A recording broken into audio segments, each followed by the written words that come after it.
going over what does standard deviation actually mean. And I just remembered I wanted to move this to the top so we can have something to discuss.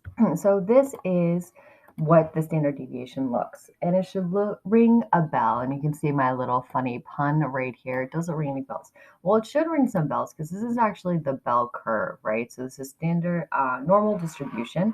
Normal distribution meaning the centralized tendency.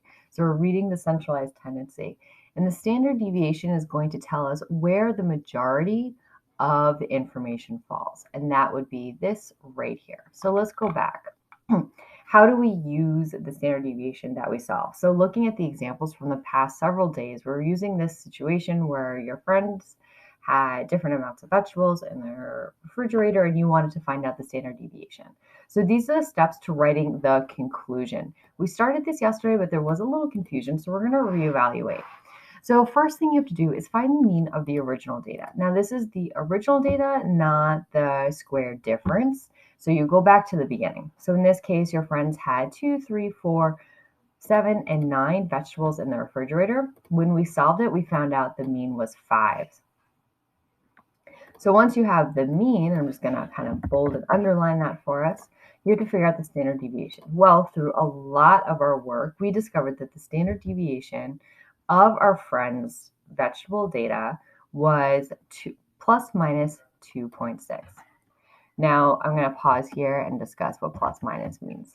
So plus minus 2.6. So 2.6 was the standard deviation that we solved for, and then we put this little symbol plus minus. You could also do it this way on your computer, 26.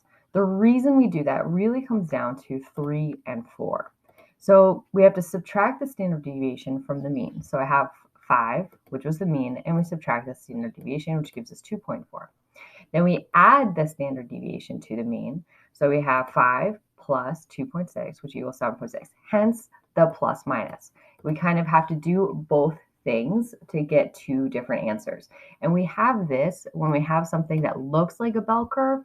Later, you're going to be using this again with parabolas, and that there's going to be two different sections that we have to solve for from a middle area. So what does that look like in real life?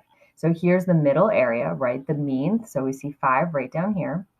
We add the 2.6, so that's the high, and we subtract the 2.6, so that's the low. So now we were given this area right here, the 2.4 and 7.6, according to my calculations, where most of the data is. So how do we write the final conclusion, which was the point of today, right? So how to write the conclusion? Well, that's step 5.